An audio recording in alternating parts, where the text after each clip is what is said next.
हर दिन एक भिखारी दरवाजे के पास आकर भीख मांगता था और घर का मालिक हमेशा घर के बाहर आते ही उसे देखकर फिर जाया करता।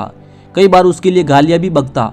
वो कहता, तू जिंदा ही क्यों है, पूरी जिंदगी ऐसे ही भीख मांगेगा क्या, धरती का बोझ क्यों बना बैठा है। और कभी कभी उस भिखारी को गुस्से में वे धक्के भी मार दिया करता। इतना कुछ होने के बावजूद भिखारी के मुंह से सिर्फ यही निकलता कि भगवान तुम्हारे पापों को माफ करे। एक बार सेठ को धंधे में बड़ा नुकसान होने की खबर मिली। सेठ बहुत परेशान था कि तभी उसके दरवाजे पर वही भिखारी आया। गुस्से में अपना आपा खोते हुए सेठ ने उस भिखारी को पत्थर दे मारा।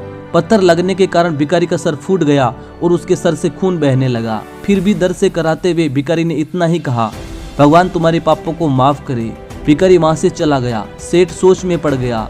भिखारी को पत्थर मारा, फिर भी उसने सिर्फ प्रार्थना की। सेठ का गुस्सा शांत हुआ, सेठ का मन शांत हुआ। भिखारी का रहस्य जानने के लिए सेठ ने भिखारी का पीछा करना शुरू कर दिया। भिखारी जहाँ जहाँ जाता सेठ उसके पीछे जाता। सेठ ने देखा कि कोई उसको खाना देता, कोई उसको मारता, कोई अपमानित करता तो कोई उसे गाली देता। लोग भिखारी के साथ चाहे जैसा व्यवहार करते, लेकिन भिखारी सबके लिए एक ही प्रार्थना करता, भगवान तुम्हारे पाप माफ करे। अब रात होने को आई थी। भिखारी अपने घर जाने के लिए लौटा। वो अपने घर पहुंच गया, लेकिन सेठ अब भी उसका पीछा कर रहा था। एक पुरानी टूटी हुई खटिया पर एक बूढ़ी औरत लेटी हुई थी, काफी कमजोर और बीमार लग रही थी। वह भिखारी की पत्नी थी। अपने पति को वापस आता देख वह खाट से उठ खड़ी हुई।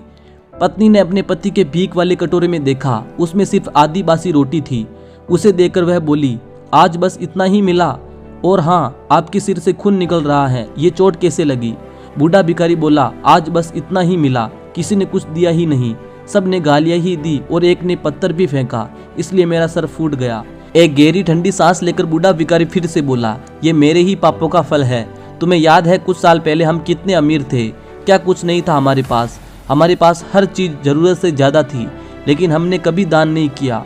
और उससे भी बुरा हमने उस अंधे भिखारी के साथ किया जो द्वार पर भीख मांगने आया करता था। बूढ़ी पत्नी की आंखों में आंसू आ गए।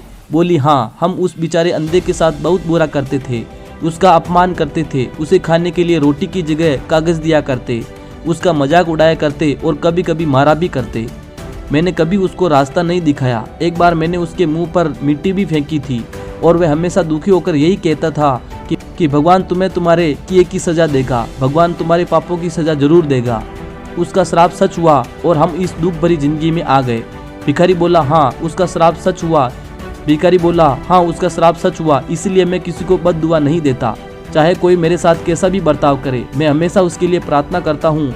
मैं नहीं चाहता कि कोई भी हमारे जैसी जिंदगी का अनुभव करे, किसी को भी हमारे जैसे दुखों का सामना करना पड़े। वो नहीं जानते कि वह कितना बड़ा पाप कर रहे हैं, इसलिए अनजान में हुए पाप की ऐसी सजा किसी को मिले, मैं नहीं चाहता। सेठ वहीं पर छुपकर ये सारी बातें सुन रहा था। अब उसे सब कुछ समझ में आ गया था। भिखारी और उसकी पत्नी ने वह आधी रोटी मिल बांट कर खाई और भगवान को धन्यवाद बोलकर सो गए। अगले दिन बड़ा भिखारी फिर से भीख मांगने गया। वह सेठ के घर के पास जाता है। सेठ ने पहले से ही गर्म रोटियां उसके लिए निकाल कर रखी थी। उसे देते हुए सेठ विनम्रता से बोला, माफ कर दीजिए बाबा, मुझसे बहुत बड़ी गलती हो गई। बूढ़ा भिखारी बोला, भगवान तेरा भला करे। इतना कहकर वह आगे निकल गया।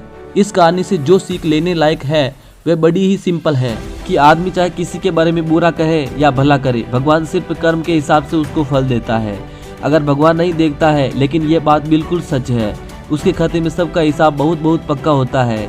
इसलिए जब किसी के लिए कुछ भी करो तो अच्छा ही करो।